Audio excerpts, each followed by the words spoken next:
United States of America, it's so hard. It's so frustrating because, you know, the poorest of poor in America, man, they live like millionaires compared to people. And, you know, and the poor people here, we get free phones. Food's everywhere. Food is plenteous. If you want food, you can get food somehow. There's food banks everywhere. There's food stamps and all that. I don't mean there's people not hungry.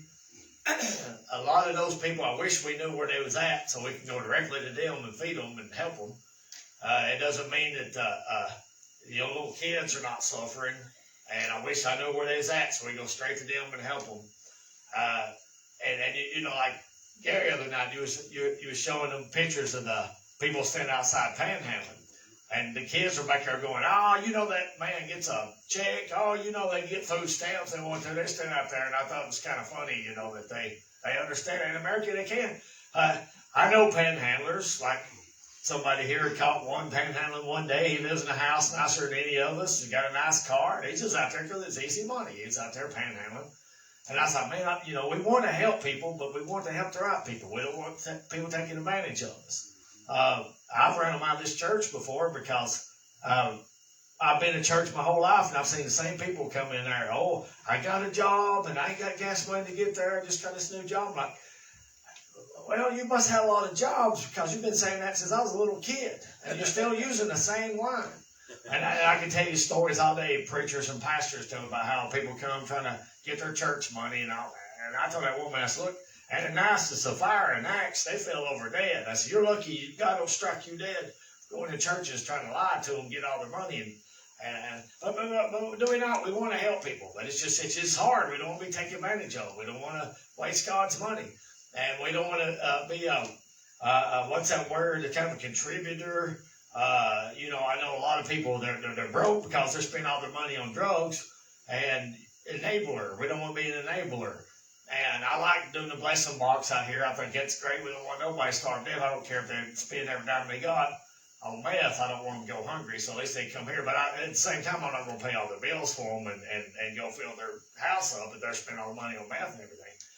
But like I said, and you know, other countries, we know that countries all over the world are poor, starving to death. A couple of years ago, I put a meme up and it went viral on Facebook. But then, just like a couple of days, I got like 300 or 400 new friends from all over the world. Boy, here they come, you know, asking for money. I mean, I was getting hit up for money. I still am.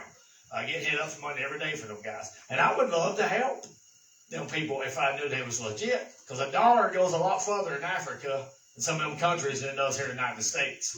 And I would love to help them. But I've had friends that have been in prison. They said, man, people on death row, we get them a phone stuck in a prison. You can get them, you know. What do they have to lose? They get caught. Oh, well, you're going to die. Well, I'm already on death row, you know. So they get a phone, and they make them accounts, and they just sit and scam people all day. And they use charities, and they take pictures on the internet, and they go to people and try to, you know, pull on their heartstrings. And my friends say, man, there's people on death row making $100,000 a year, and they're selling on the phone scamming people.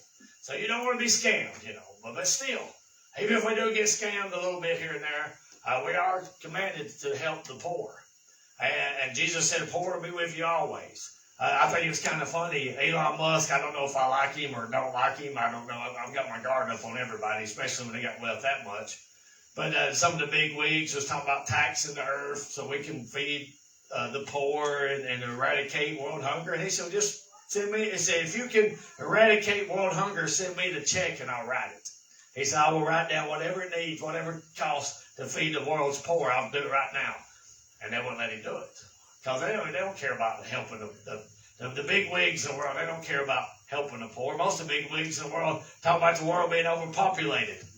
And so the world's over, and they're wanting to kill people off. So they don't care about helping us or anything. But let's go ahead and get into this. Everybody, pay attention to me, please.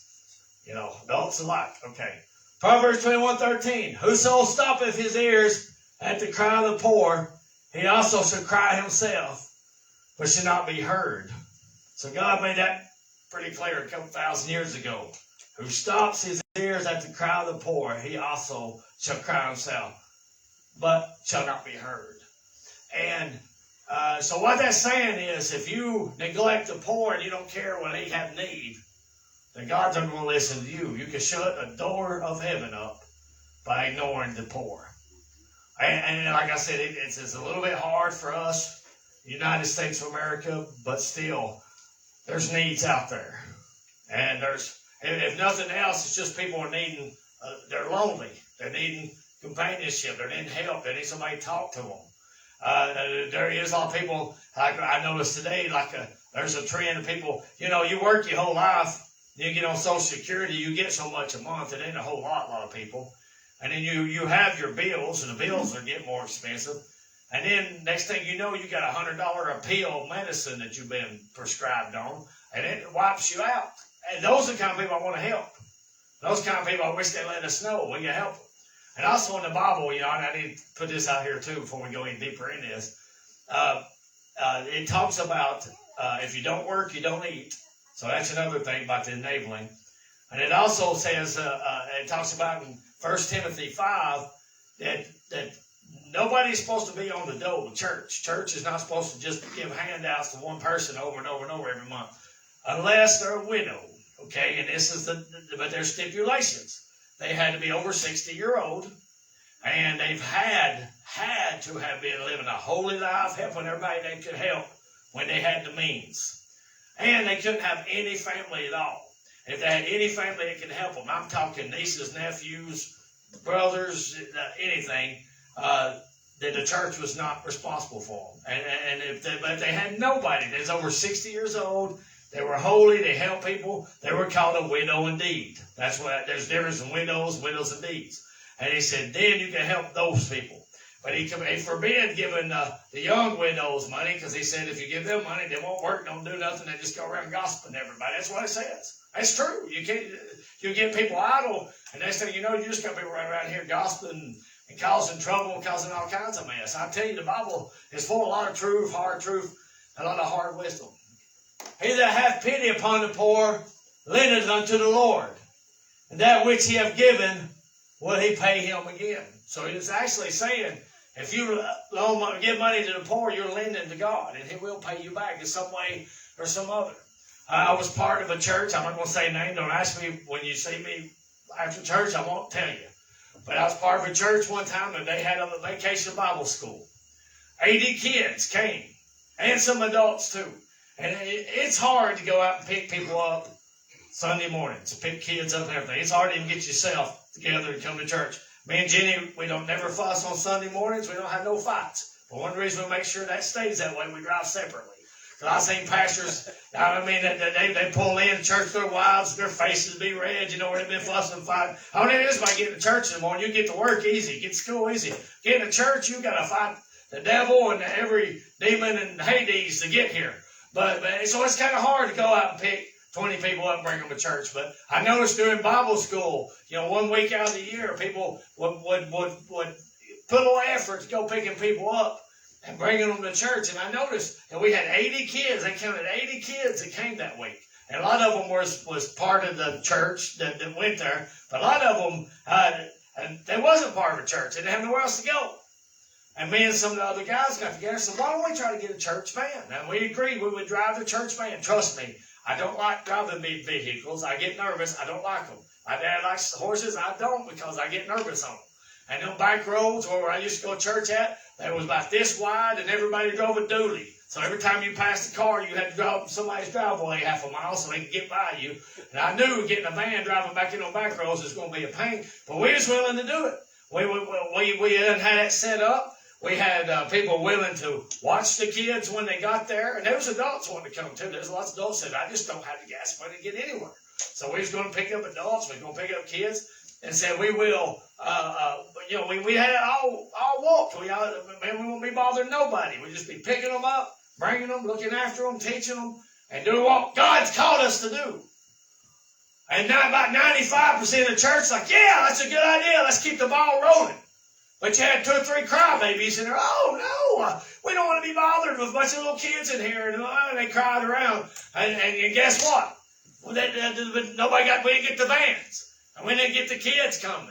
And you know what? The kids were poor. They were part of God's poor. But now the church has about a third of what they once had, attendance-wise. I think they might have liked to have all them kids coming in now. I bet you'd like to have some of them would have been teenagers, could have drove themselves, picked up other. I think it's part of survival of the church today is kind of doing what we're supposed to be doing, evangelizing the towns, being bothered a little bit to get people coming to church to hear a gospel. That's part of it. I hate to tell y'all, that is. It's part of it. We're supposed to be good people. We're supposed to be treated people like we want to be treated. Do you want to be neglected and just walk right into hell with nobody helping you? Or do you want people to take up with you and say, look, man, I want to bring you to church. I want to have you be part of our church and fellowship with us and hang out with us. We'll look after you, look after us. We'll do like God set it up. But no, nobody wants to be bothered today. Everybody wants to sit at home. And I've got a ton of friends, man. I hope they listen to me. They know how I am. They know I ain't going to hold it back.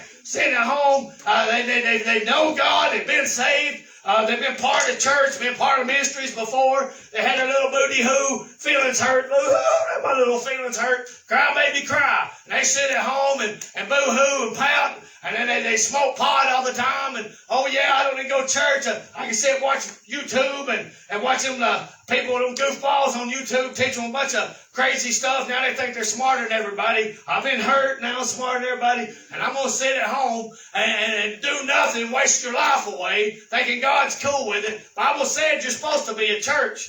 Bible said don't forsake assembling yourself together. Jesus said he was in a temple daily, every day. The early church, how often did they meet? Daily. And man, it kills us. We just go one time a week. It kills us. Go twice a week. And oh man, it's just, how can you expect this much of us, well, I don't know. I mean, we're kind of living in the last days and eternity's kind of long and Christianity is really talking about selling out to God, not selling out to the world. That's kind of why we're supposed to be living under a different standard. That's kind of why we're not supposed to be like the world. And I'm telling you, I don't care if you work 100 hours a week. I don't care if you sleep 3 hours a night. You work 21 hours a day. If you don't go to church, you're lazy. You're spiritually lazy. You're not doing what you're supposed to do. And even if you are going to church, you don't want to do the ministry God's called you to do, you probably got a little bit of laziness in you. It's time to shake it off, man. Let's go. This is the end times. It's time to get up, start doing what we're supposed to do before this thing ends. It's getting pretty rough, and I done told you earlier. The richest people in the world, they just had a meeting like last week. What did they talk about? Oh, we're going to do a reset on the money. We're going to have a one world currency. You know what? There's too many people on this earth, too. We're going to have to do something like that. So they want to kill us off, change our money, doing all that. What are we sitting here doing? We're sitting here, we'll fill the Walmarts and the grocery stores and the restaurants up. We'll pack them full. But, boy, the church, man, church ain't a building. We can just sit home and smoke pot and be close to God. No, you can't. Shame on you. And this church, I'll tell you, our ratio, I think Wednesday night I counted over 40 people here. Most of them were kids. Where's the adults at? Adults need to be getting off their hind ends and getting up here and helping us, work with these kids. These kids need help. Guys, you admit, shake your head, yeah. You need help, don't you? You got a lot of people trying to get you to smoking weed. You got a lot of people trying to get you to fornicate. They got a lot of people trying to get you to do a lot of bad things, don't you? I mean, you don't have much help, do you? And we're trying to do the best we can, and we don't have a whole lot of help with it. So it's time for us to get it together, okay? I'm tired of this stuff today. Everybody's so weak and crybaby. It's time to get a little skin on you. I'm not talking about you guys. I'm talking about those out here should be here. Yeah. Mark 14, for you have the poor with you always. Whensoever you will, you may do them good. But me, you have not always. You have not always. So Jesus is saying, look, you're always going to have the poor with you. And I believe poverty will never be eradicated, no matter what, because there's too much wickedness in the world, too many evil people. Most countries you go to, America is one of the last stands of freedom in this world. And even that's going away. But other countries you go to, and the people that runs the countries, the leaders, like, what I have is mine, what you have is mine. And back in Europe, back in the day, there was such a thing called serfs. You had the noblemen that serfed, and you were their serf. And you were sharecroppers, I guess you say.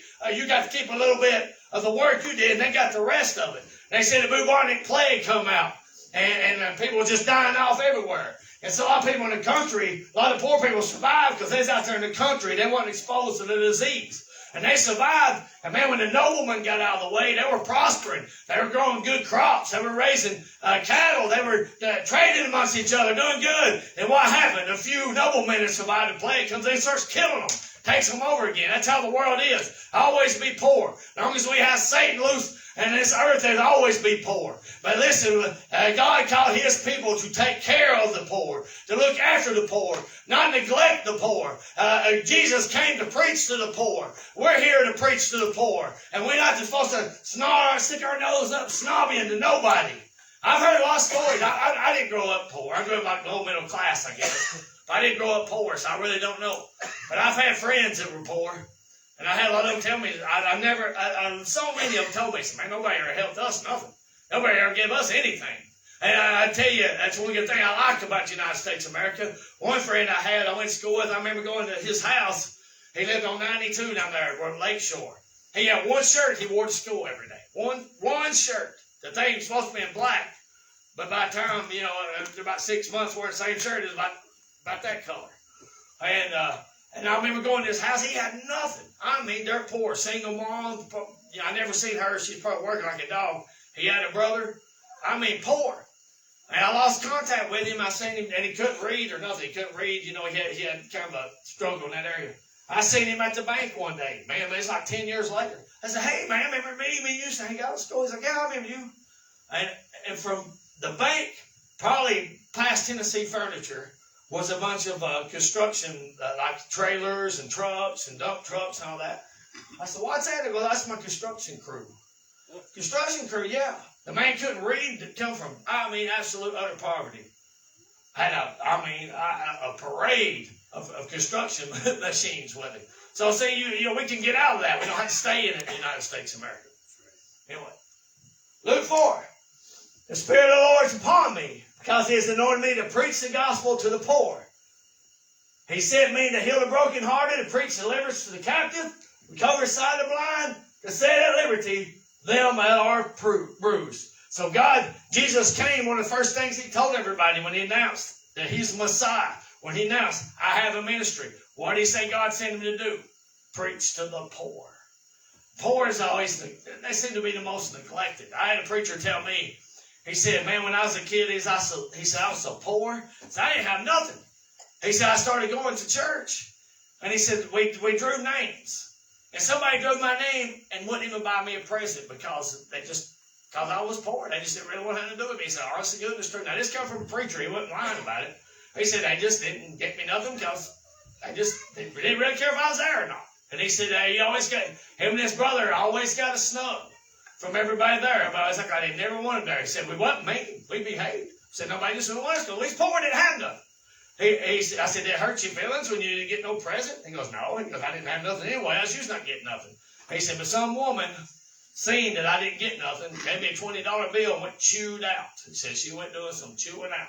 And she goes, man, you don't neglect the poor people. Think about all these poor kids out here. Churches ain't wanted to fool with all these years. Think about all these poor people out here, the Christians and neglected and stuff. We've dropped the boat a lot. A lot of people would come. A lot of people would come to church and we go knock on the door and invite them. A lot of people come to church. We say, look, man, you're welcome here.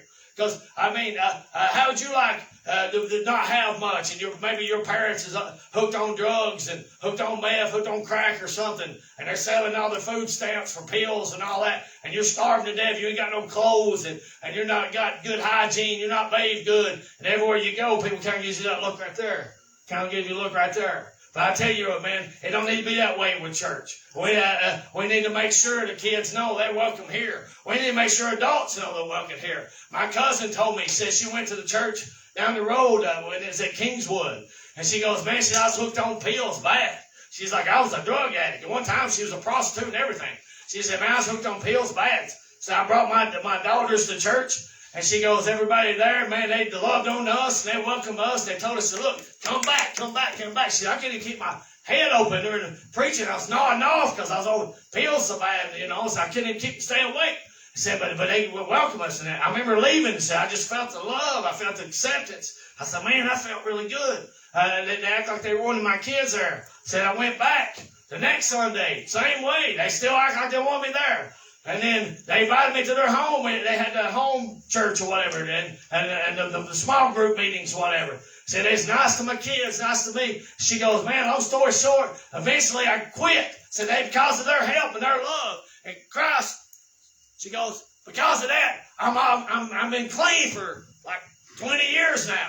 And, and it started with a church not snub them, a church not putting their nose up in the air and then neglecting them. And I tell you, that's how the church is going to have to act today. We don't snob nobody. We're not better than anybody. If Jesus wanted to pull us out of the hole that he pulled it out of us, we'd be worse off than most of them are, that we're snubbing. And we always need to keep our eyes open, our hearts open. People need help out there. We need to be the ones to help them, not for our glory. We don't need to pull our camera either. Look what I'm doing. I'm helping somebody. We don't need to get on Facebook. I just helped about 100 people today. We don't do that. We keep it to ourselves. What we do is secret. God will reward us openly. That's right. Amen.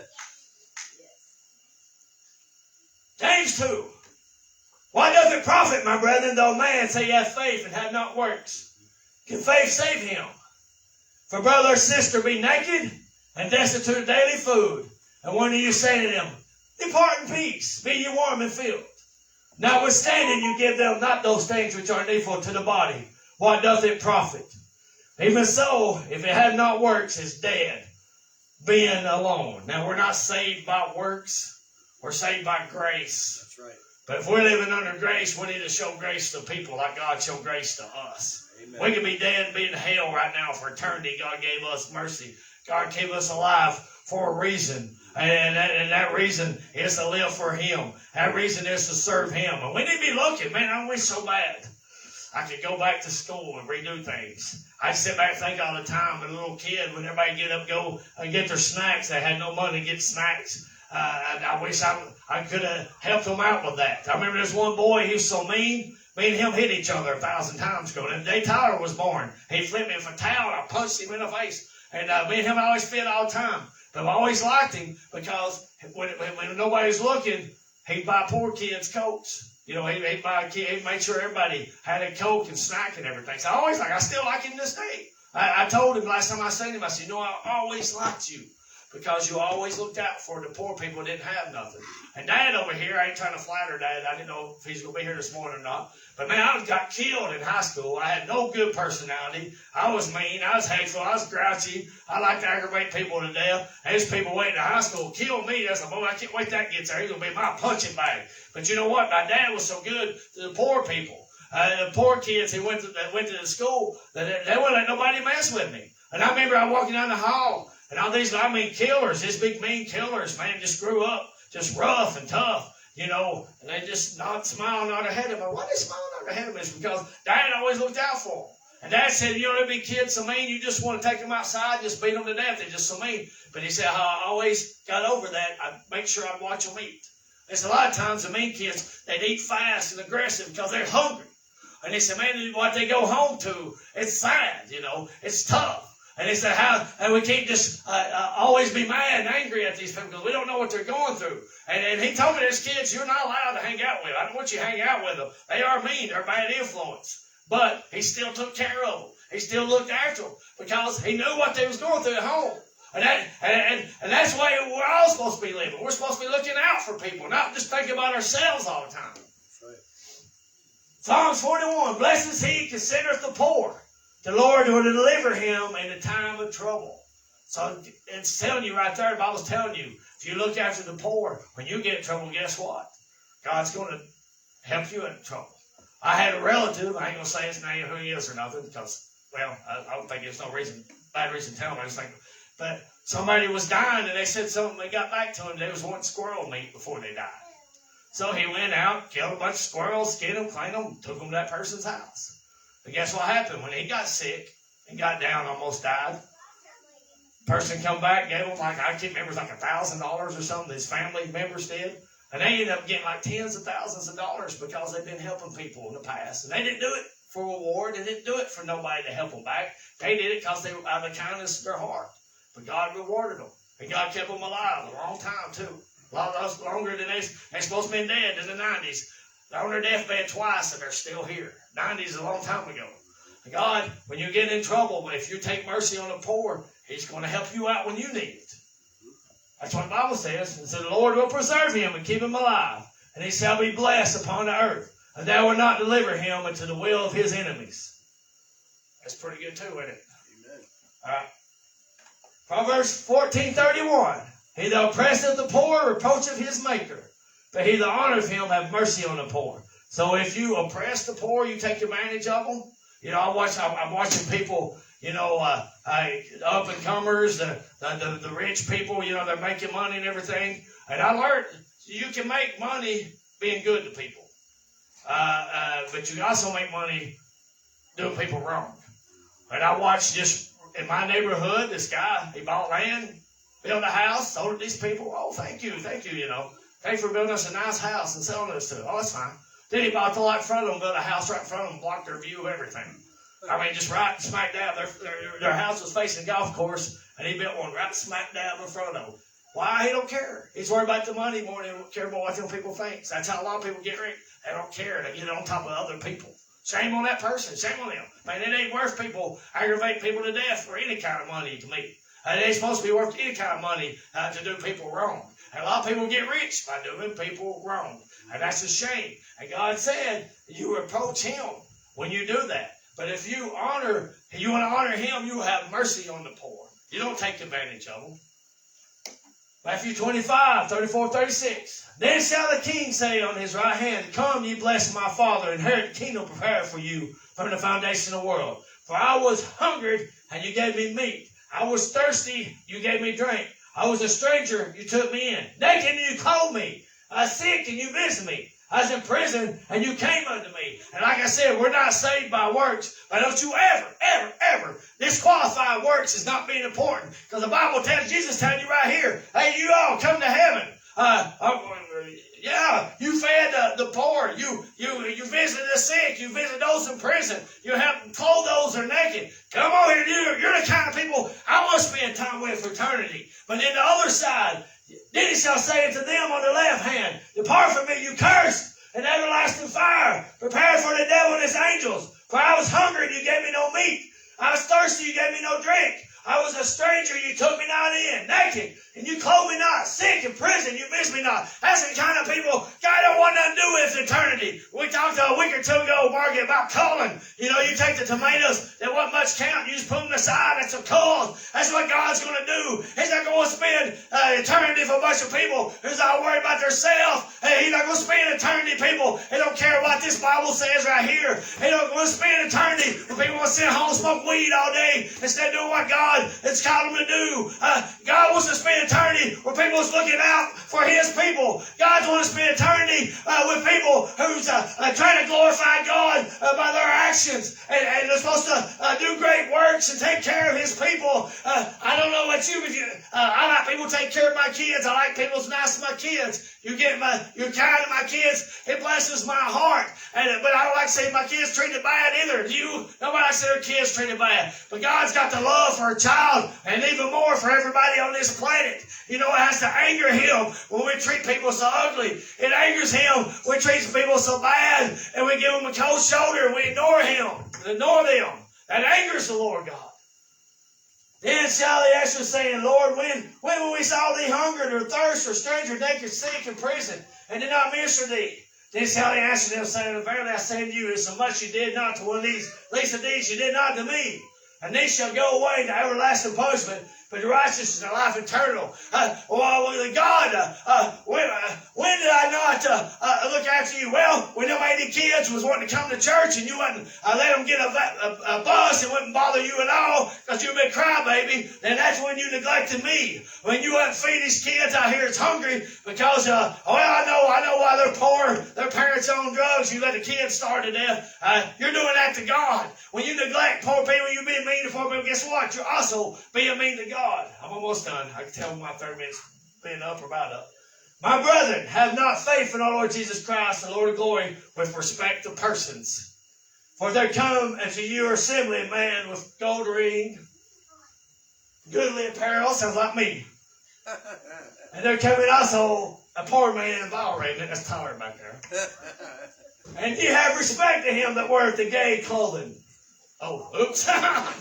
Well, I had to start. Let me start all over. My brother, I have not faith in our Lord Jesus Christ, the Lord, glory, and respect person. For I come to a simple man with gold ring, goodly apparel, and I come also a poor man of all raiment. And ye have respect to him that weareth the gay clothing, and say to him, sit here in a good place, and say to the poor, stand thou there, sit here under my footstool. Are you not partial in yourselves, and are become judges of evil thoughts? You know what? I've had people who came to this church, their tithes paid every lick of our bills, every bit. It even got, I brought up that I might got to be on a salary because there's money coming in. But you know what? Them people was going around talking about going to bars, get drunk, preaching to people about Jesus. I'm not standing for that. They talked about, I'm not going to get back into it. That's very TBM based, is put that way. They like to follow false prophets, and people that just can't get a prophecy right for nothing, but they still get following. They like to follow these money bag false preachers, and I'm not standing for that. And so guess what? The people didn't want to come here because I'm not compromising for money. But we've also had people come in here and it ain't got two nickels rubbed together. And we treated them like gold. And I've told you the story many times. I've seen them come in here. One night, a girl come in. She told me, I've lost everything I own. She used to, when she was growing up in church, had a good family. They just quit fooling with her because she's stealing everything they had. She didn't, just being a pain. She said, my father died. My family really dissed me. Her kids won't even help her because she's wiping her kids' money and stuff and aggravating them to death. All her teeth fell out.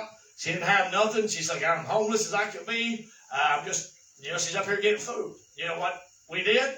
We brought her in here, sit her down, talked her head off, fed her, gave her food. We didn't treat her no different than we would treat anybody. Probably better than we would treat the normal person. And here's another thing.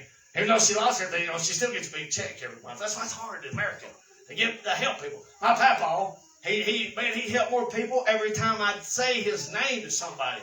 Oh, I know him. He helped me. 90% of the time when I mention his name, they said, yeah, I know him. He helped me. He helped everybody. I mean, they said when he died, I mean, the funeral home was wrapped around. They had to turn people away because we couldn't be there at 3 o'clock in the morning. He helped so many people. But yet, when he was a male person, he said one time he seen a guy pick a car up and move it, not with a jack or nothing, with his body, and set it down. And the guy was getting a disability check. You know what my papa did? He put return to sender on his check and sent it back to the government. He got a lot of trouble over that. I mean, he about got arrested and everything. But that's the way people looked at it back then. They didn't like people taking advantage of stuff. So that's like I said, it's hard in America, but still, we got to keep our eyes open. We got to help people. Last one. And that's the first one I read, because I want everybody to get this in your spirit. Read this slow and let this sink in. Whoso stoppeth his ears at the cry of the poor, that means if you ignore the poor, the people that's in need in any area, he also shall cry himself, but shall not be heard. I tell you what, I don't want to shut the windows of heaven because I think I'm too good to help the poor people out there. And I'm telling us, man, we need to keep that in mind.